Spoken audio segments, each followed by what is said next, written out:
A pale dawn breaks over the airfield, revealing a landscape of ruin. Tendrils of smoke rise from shattered hangars and blackened craters. A lone figure moves through the debris. Corporal Arthur Wilkins, the station cook. His boots crunch on broken glass and spent shell casings as he navigates what was once the mess hall. The air is sharp with the smell of charred timber, spilt fuel, and yesterday's lingering cordite. In the eerie quiet, Art's breath hisses in the cold morning air, each exhale a ghost against the still burning embers. Art pauses where the kitchen stood only hours ago. The brick walls have collapsed into jagged piles. A cast-iron stove lies on its side, half buried in rubble. He crouches and lifts a dented metal ladle, turning it in his soot-stained hands. Soot and brick dust coat his fingers. Flashback the night before. He remembers the scream of the air raid sirens slicing through the evening calm, the panicked shouts of men and women dashing for cover. He was stirring a pot of stew in this very kitchen when the world erupted. Bombs whistled down without warning. A surprise attack by a handful of Junkers Ju-88s flying in low. The lights went out, and a thunderous blast lifted him off his feet. For a moment, there was only darkness, drywall dust and smoke choking him as he lay amid toppled pots. He can still feel the pressure of the blast in his ears, still hear the muffled cries of the wounded in those first seconds of shock. Shaking off the memory, Art rises and scans the horizon. RAF Biggin Hill, Kent, 31st August, 1940. The sun is creeping up, red and swollen through a haze of smoke. In the distance, an anti-aircraft gun thuds a late barrage at retreating enemy bombers, but the barrage has faded now to an uneasy silence. Art's heart aches at the devastation around him. Dozens of his fellow personnel have been killed or injured in the surprise raid. He'd overheard a medic say, "Nearly 40 gone, dozens wounded." He swallows hard, thinking of the faces he might never see in the chow line again. A twisted bicycle and a scorched service cap near the rubble mark where 2 mess assistants had been when the bomb hit. Art forces himself to look away, jaw clenched. He wasn't a soldier, just a cook. But this morning he feels like a survivor on a battlefield. A brisk wind rattles a loose sheet of corrugated metal nearby, bringing Art's focus back to the present moment. The airfield is far from defeated. Ground crew are already moving in the dawn half-light. Distant figures picking through wreckage, shouting to each other as they carry stretchers or clear debris from the main runway. Despite everything, the station must return to life. Spitfires need to be in the air by midday. Art knows the pilots and crews will soon straggle back from their overnight dugouts and shelters, cold, exhausted, nerves frayed by the all-night bombardment. And when they do, they'll need something warm in their bellies. No kitchen, no stove, barely a roof. But they'll need tea and breakfast, he thinks. If the men aren't fed, they'll be running on empty when the Luftwaffe returns. A hot meal can work wonders for morale in war, a truth he's learned well. Hot food and coffee fill bellies and are a great morale boost on any battlefront. Art tosses aside the useless ladle and straightens up with resolve. The fire in his eyes now matches the faint glow on the eastern horizon. He has a job to do, perhaps the most important he's ever done.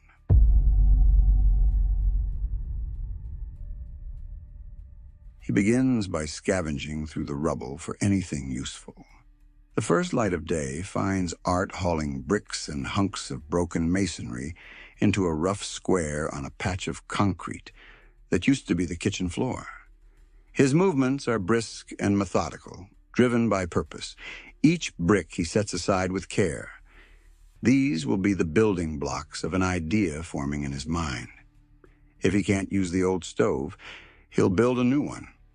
Art recalls a lesson from long ago, back in basic training. Flashback, several years earlier. A younger Art stands in an Army training camp field kitchen, watching an old sergeant demonstrate how to cook for a company with nothing but mud, tins, and imagination. "We were masters of improvised field cooking," the instructor had boasted, as he showed them a low wall of mud-stained bricks encasing a fire. The sergeant explained how British Army cooks could build ovens or stoves out of virtually anything. Bricks and mud, sand-filled biscuit tins, old oil drums. Art remembers the sergeant's gnarled hands, sketching a diagram in the dirt. 2 knee-high walls here, a firebox in between, an iron sheet on top to set your pots. They had chuckled then. Recruits with shiny new kit, hardly imagining they'd ever cook on a makeshift open-air stove made of rubble. Now that lesson comes flooding back with crystal clarity. Art's not laughing. He's putting it into practice. Working quickly, he clears a flat area and begins stacking bricks into 2 parallel low walls. His breath comes fast but steady. With each crouch and lift, he grunts softly, feeling the strain in his back. He's not a young man, but stubbornness propels him. He packs the gaps between bricks with wet dirt and ash, improvising a crude mortar just as he was taught. The open rectangle of a firebox takes shape in front of him. Art's hands are scraped and blistered, knuckles cut on jagged brick edges, but he doesn't stop. A mechanic from the motor pool jogs past carrying a toolbox and slows in astonishment at the sight. "Building a house, are we, Cookie?" the mechanic calls, using Art's nickname on the station. He's trying for humor, but his eyes are ringed with fatigue and worry. Art manages a tight smile. "Field oven," he answers, voice rough from the smoke he breathed last night.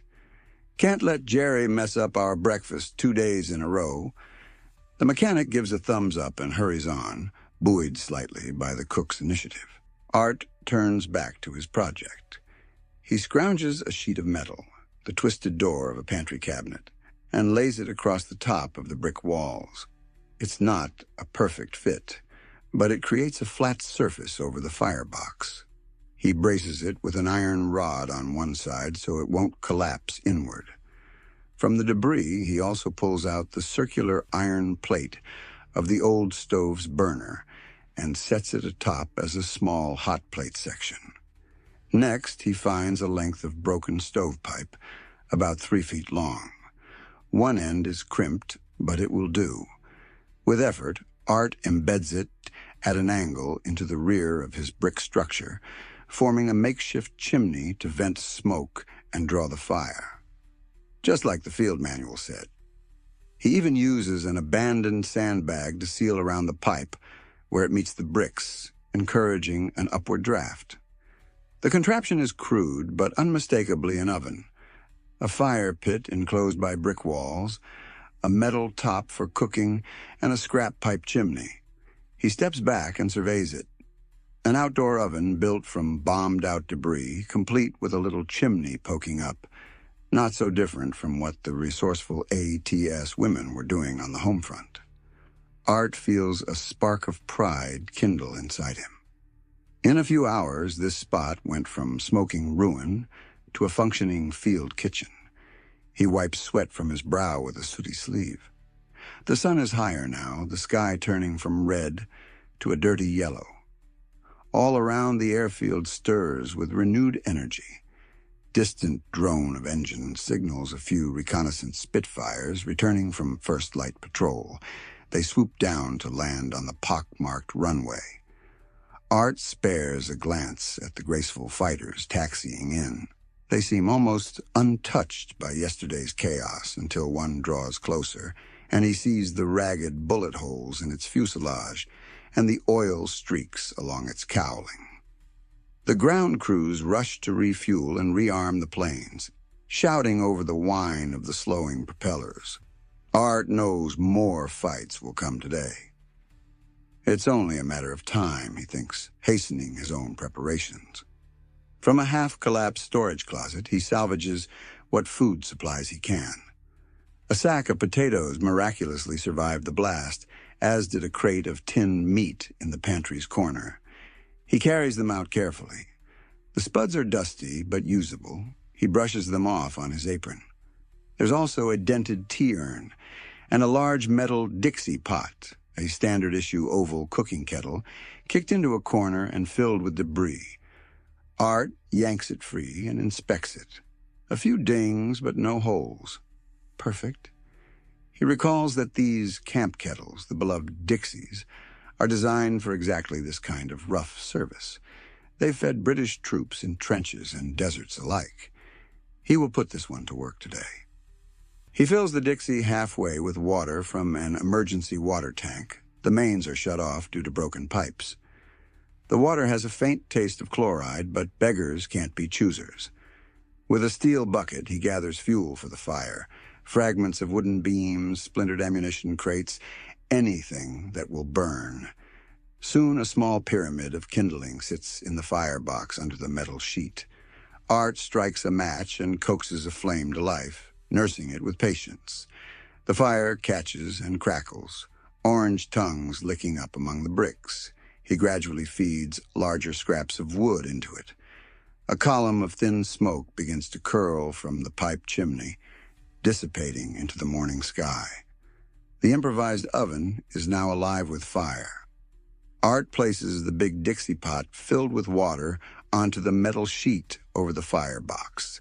Flames hiss and embers pop as they meet the cold metal. While the water heats, he moves with hurried purpose, peeling and chopping whatever vegetables he can find rolling around in the rubble. A few carrots and onions from an overturned crate. He works with his trusty pocket knife, its blade flashing in the daylight. Each slice and chop is quick and efficient.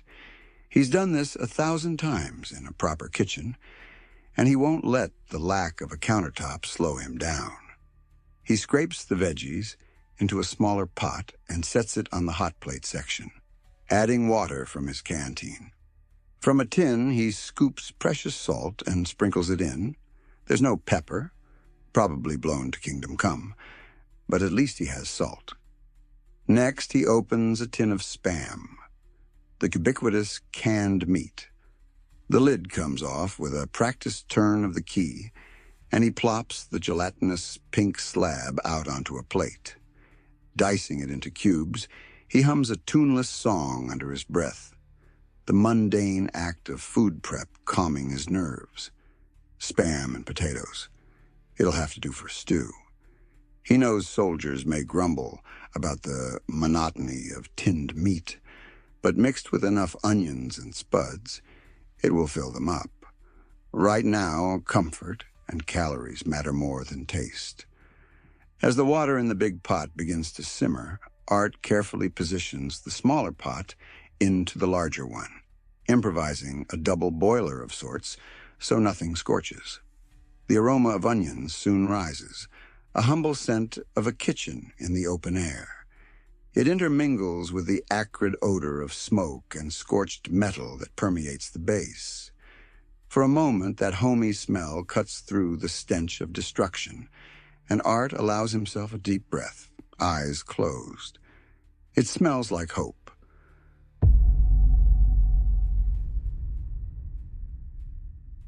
A sudden clamor jolts Art from his reverie.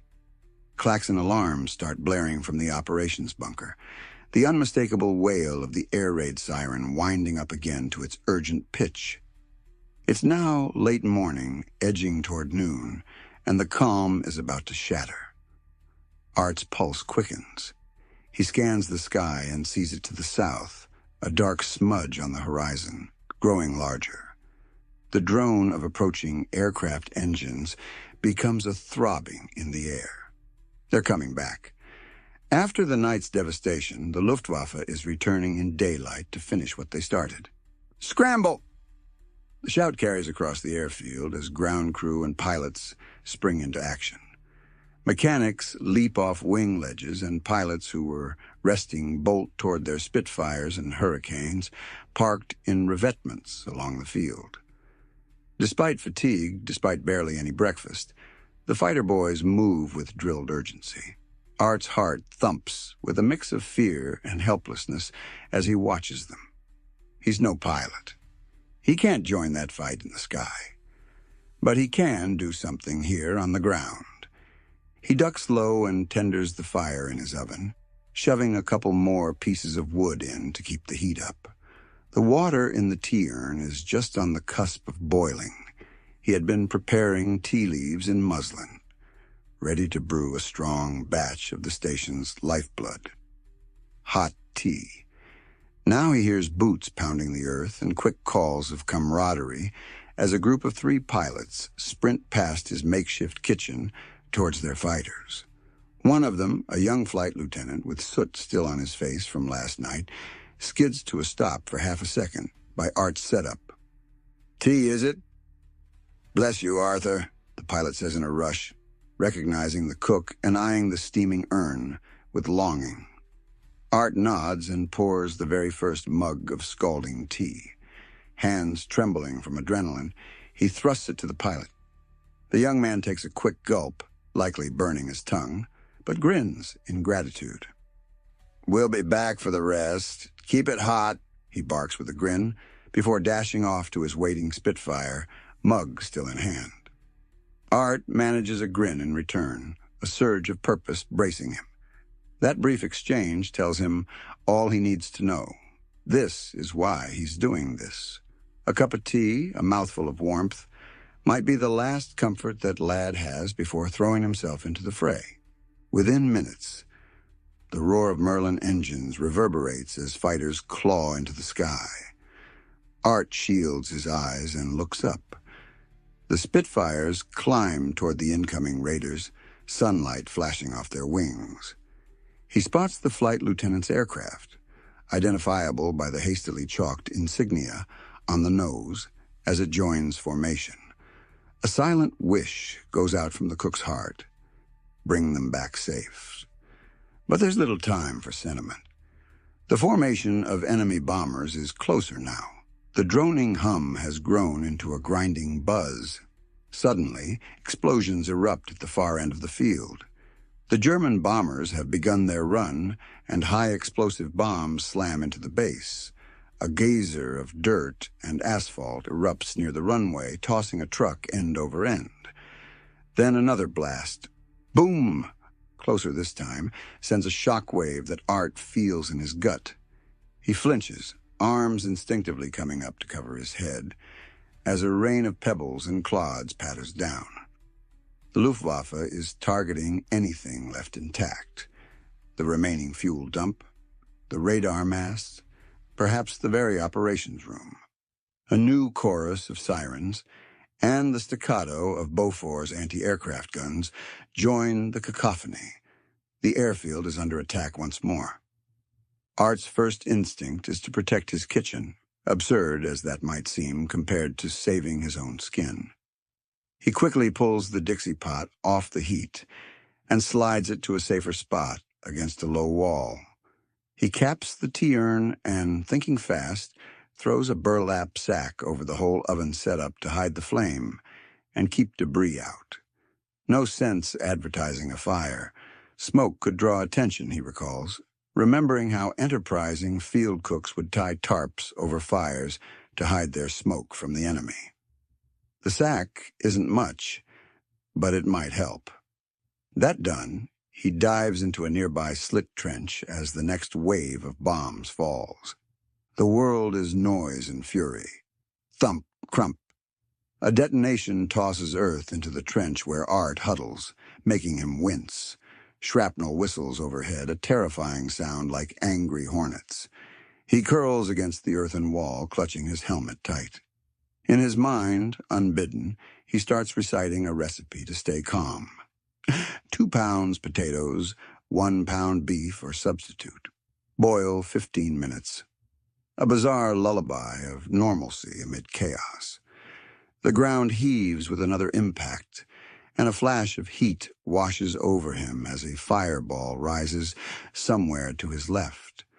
For a heart-stopping moment, Art wonders if that hit was near his makeshift kitchen. He risks a peek over the lip of the trench, Flames and black smoke billow from what used to be the maintenance shed. Men are running, figures flickering through dust, some dragging the injured to cover. A burning tire rolls absurdly across the open ground. But through the haze, Art spots his corner by the mess ruins and sighs with relief. The improvised oven still stands, its little chimney pipe miraculously upright, though the burlap covering it is peppered with holes from flying debris. In that instant, a fierce determination grabs hold of him. As soon as this raid passes, he must get back to cooking. The men will be coming off this battle, battered and hungry, more so than before. Overhead, the sky is crisscrossed with twisting shapes. Fighter planes duel among the puffs of flak clouds. He sees a Messerschmitt 109 spiraling down trailing smoke, and a parachute blossom open. One fewer threat. A trio of Spitfires roar past low, right over the airfield, in tight pursuit of the bomber formation, now exiting the scene. Their victory rolls will have to wait. The pilots are still fully engaged, but on the ground, the bombing run seems to be ending. The all clear has not sounded yet, but the bombs have stopped falling for now. Only the crackle of fires and the wail of a damaged engine somewhere break the silence that follows. Art clambers out of the trench, coughing from the dust. He pats himself. No injuries beyond a bruise or two. Not everyone on the field is so lucky, he knows. However, medics and others will tend to the wounded. Art steels himself to tend to the living's hunger. He yanks the riddled burlap off his oven and finds the fire has nearly died under a blanket of gray ash, shaken loose by the blasts. Quickly, he adds more wood and even a handful of waste engine oil from a dripping can to coax the flames back. With a whoosh, the fire leaps up hungrily. Checking his pots, he finds a bit of dirt has gotten into the stew. He grimaces and uses a spoon to skim off the top layer along with the grit. Luckily, the double pot setup saved most of it from ruin. The water in the urn still ripples with residual shock, but it's hot and ready. Art lifts it back onto the heat, feeding the fire further. He works with urgency, aware that time is precious. The raid has passed, but the day's battle is not over. As he stirs the stew, bits of Spam and potato bobbing in the broth, Art gazes around. The midday sun beats down harshly now, illuminating the fresh scars on the base. A section of runway is aflame where a fuel bowser was hit. Yet amidst the destruction, there's motion and purpose. Fire crews dousing flames, armors hauling crates of ammunition to reload returning fighters, and incredibly, a group of ground crew already filling in a bomb crater with shovels and a bulldozer to clear the landing strip. The resilience on display moves Art deeply. This is what the enemy doesn't understand, he muses. You can bomb us to rubble, but we'll cook on the rubble and carry on.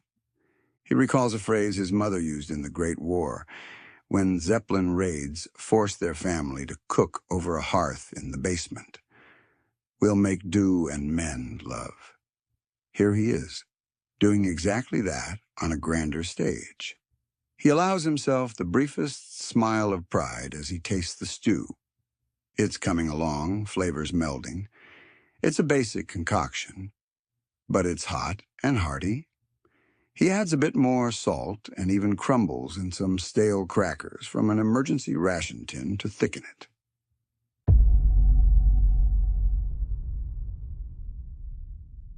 By late afternoon, the tide of battle has ebbed. The sunlight fades into a bruised orange glow over the horizon. The all-clear siren finally wails its rising and falling song of relief across Biggin Hill. One by one, the Spitfires that can still fly are returning home. Art stands by his field oven, a ladle in hand, watching the aircraft come in. His apron is filthy, face smeared with sweat and ash, but he hardly notices. 1 Spitfire, 2, 3. Each plane's return is a small miracle. A cheer goes up from the ground crews as another limping fighter skids safely to a stop. The men come back in a ones and twos from their posts, mechanics, fitters, WAAFS, and pilots, drawn by the mingled scents of wood smoke, brewed tea, and stew that emanate from Art's makeshift kitchen. He has arranged a row of mess tins and mugs on a plank of wood, supported by 2 barrels, creating a rough serving line. As personnel approach, they move slowly, faces drawn and eyes haunted by the day's events. Soot, sweat, and dried streaks of tears stripe their skin. The once immaculate RAF blues and coveralls are dirty and torn. They look like soldiers who have been through hell, and they have, right here at home. Art clears his throat and manages a warm, if weary, smile. "Grub's up," he calls softly. There is no formal mealtime, no dining hall left, just a circle of survivors gathering under the open evening sky. And the first to approach is that same young flight lieutenant, helmet in hand now, his hair matted with sweat. There's a new rent in his sleeve and a distant look in his eyes, but when he sees Art ladling out stew, he musters a grin. "I told you we'd be back for the rest," he says, voice rough but grateful. Art chuckles quietly and pours hot tea into a tin mug, pressing it into the pilot's hands. "Get this down, you sir," Art replies. "Stew's coming next." The pilot wraps his fingers around the warm mug, and for a moment, just a moment, he closes his eyes as the steam hits his face. A long sigh shudders out of him. In that cloud of tea-scented vapor, the day's horrors seem to recede. One by one, Art fills mess tins with steaming stew. Thick chunks of potato, spam, and carrot swim in a rich broth.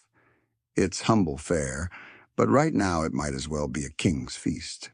The crewmen wolf it down, seated on crates or directly on the ground, backs against sandbags. Some eat in famished silence, spoons scraping tin, while others can't manage more than a few bites, too exhausted.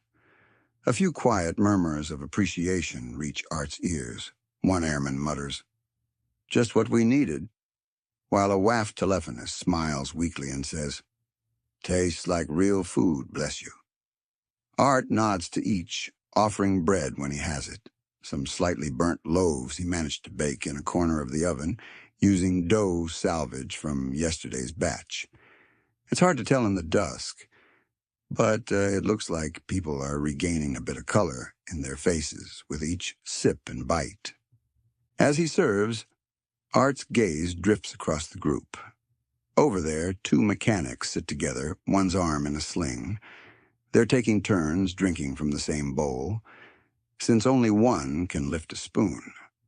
Not far off, the squadron leader, normally so stoic, has one hand on a young pilot's shoulder. The kid can't be more than 19, speaking low and gentle encouragement as they eat. And near the back, on an upturned bucket, sits a very tired man cradling a steaming mug. This is Wing Commander Lewis, the station CO. When his eyes meet Art's, the commander raises the mug in a silent toast. There's no need for words. The gratitude in that simple gesture warms Art more than any medal could. Art responds with a respectful nod. In that exchange, he feels recognized, seen not just as some anonymous cook, but as a fellow fighter in this day's struggle. As twilight deepens, the makeshift oven's fire casts flickering light on the group, like a campfire around which the weary warriors gather. Art finally allows himself to fill a tin plate for his own supper.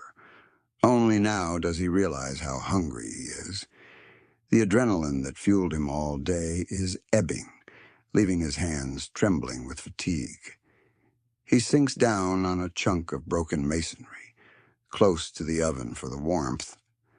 The first spoonful of his stew is scalding hot and salty, and it tastes of pure solace.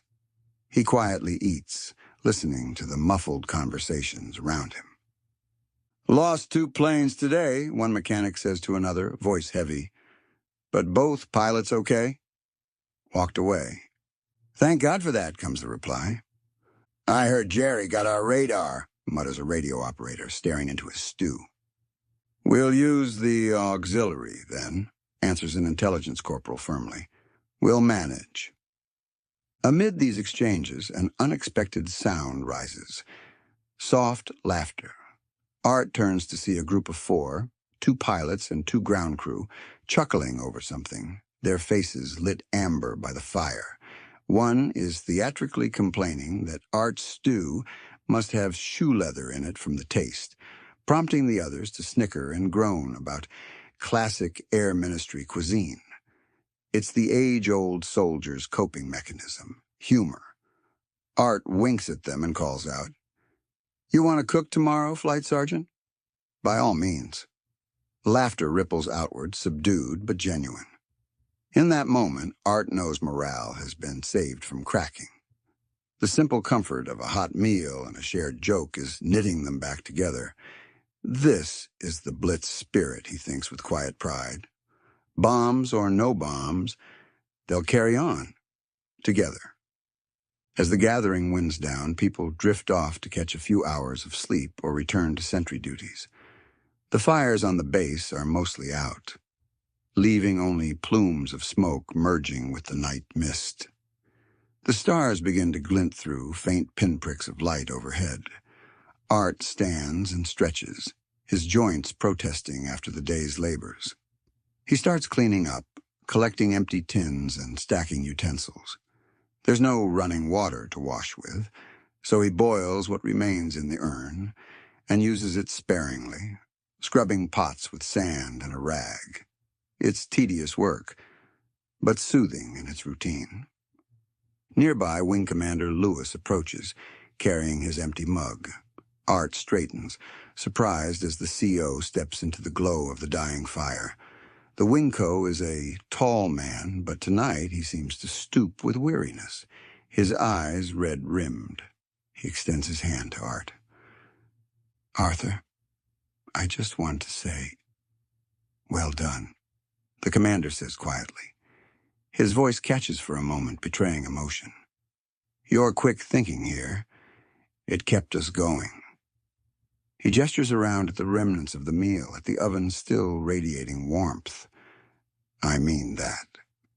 Without a hot meal, in this chaos, I don't know how we'd have managed today."